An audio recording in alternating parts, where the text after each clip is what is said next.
You're watching Euronews now. I'm Takumbo Salako with your top stories. Could Boris Johnson finally be on his way out of Downing Street? Conservative MPs will hold a no-confidence vote tonight over the UK Prime Minister's leadership. Russia is threatening to take tit-for-tat action if the UK carries out its promise to send long-range missiles to Ukraine. Its capital, Kyiv, has also been hit for the first time in weeks. And we will remember them. Veterans and thousands of visitors are marking the 78th anniversary of the D-Day landings as another war rages in Europe.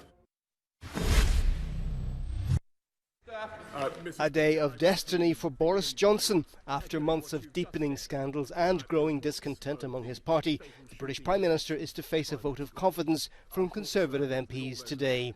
It could lead to him stepping down as PM. The vote was triggered after the head of the group representing Tory MPs received 54 letters from disgruntled parliamentary colleagues. The threshold of 15% of the parliamentary party seeking a vote of confidence in the Prime Minister has been passed.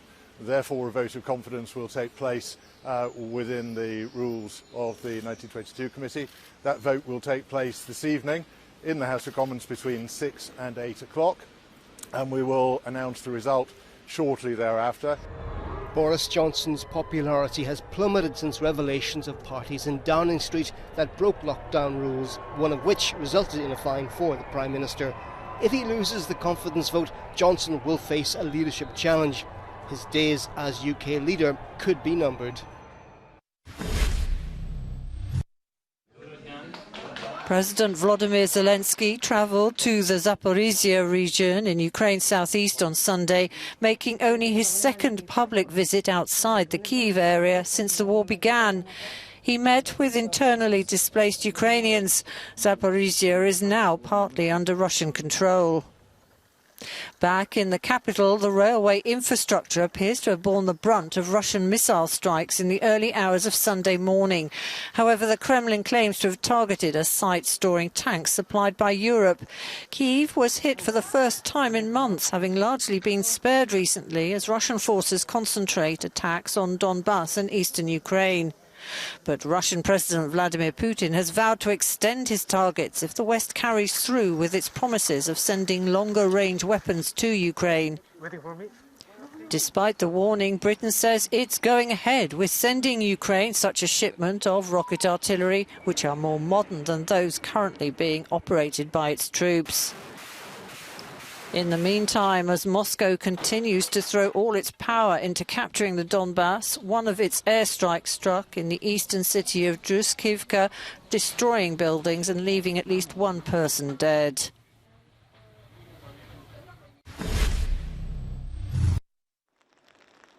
Crowds gather at the viewpoint of Omaha Beach in France. The vast stretches of wet sand extending toward distant cliffs show the immensity of the task faced by Allied soldiers on June 6, 1944. More than 150,000 troops landed on then Nazi-occupied Normandy shore. We can't forget.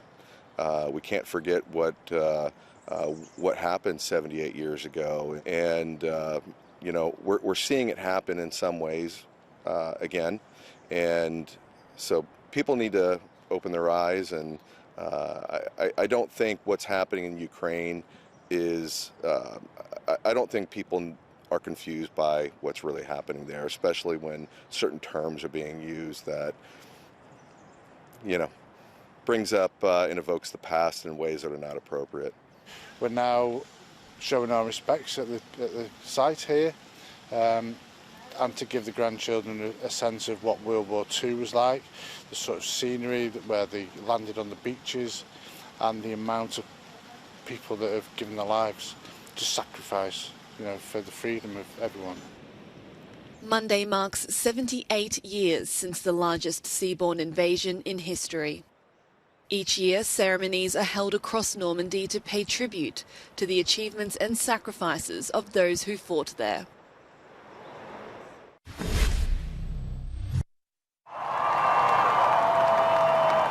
Britain's Queen Elizabeth has written a thank you letter following a weekend of festivities, marking her 70-year reign. While acknowledging she had been unable to attend all the events, she remained committed to serving as a monarch. In a spirit of gratitude, the Queen said, "I have been humbled and deeply touched that so many people have taken to the streets to celebrate my Platinum Jubilee." 4 days of celebrations ended on Sunday with a pageant along the same route as the Queen had taken on the day of her coronation. More than 6,000 people took part, including celebrities and costume performers. It was a spectacle just like Saturday night's concert in the palace and the Thanksgiving service in St. Paul's Cathedral, both attracting thousands.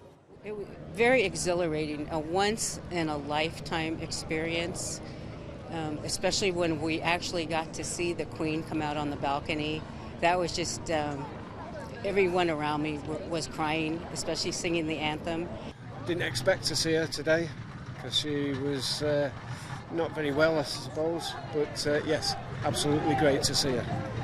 The Queen's last-minute appearance on the balcony of Buckingham Palace brought to an end the special extended weekend of celebrations.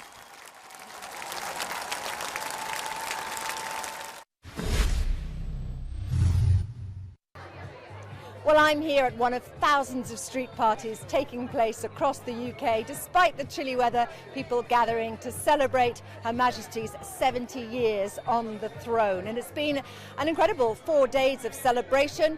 We saw the Queen herself appear on the balcony at Buckingham Palace to watch that RAF fly past overhead.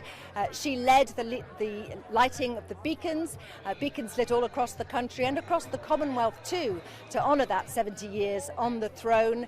We had the Platinum Party at the Palace, an absolute musical spectacular featuring the likes of Duran Duran, Andrea Bocelli and the rock band Queen, all led by Prince Charles, who paid a touching tribute to his mother, to the Queen. He calls her Mummy. And of course, all rounded off with a huge platinum procession through central London at a cost, I have to say, of some £15 million to the taxpayer, featuring 10,000 people, and all rounded off with a rendition of the national anthem sung to the Queen, led by Ed Sheeran, rounding off an incredible 4-day event, the likes of which we've never seen before and we're unlikely to ever see again. Victoria Smith for Euronews in London.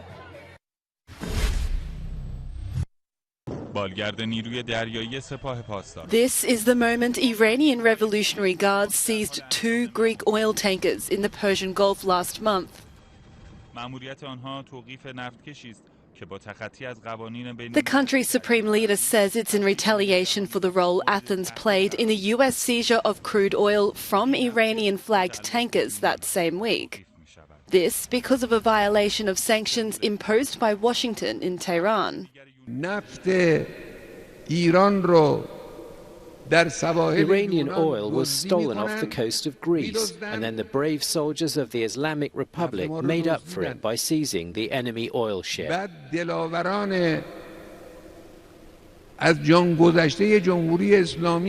The enemy accuses Iran of theft through widespread propaganda in its media empire. But it was they who stole our oil.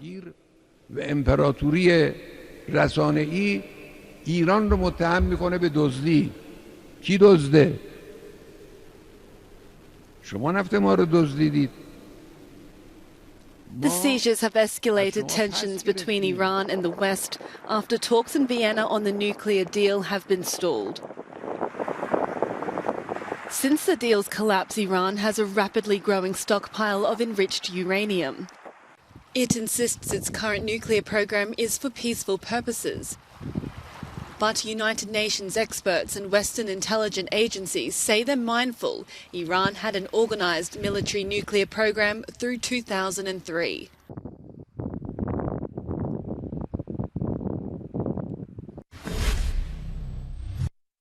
You can get much more on our top stories by visiting our website, euronews.com. Do check it out if you have a chance. Now it's time for us to take a break on the programme. We'll be back in a few moments.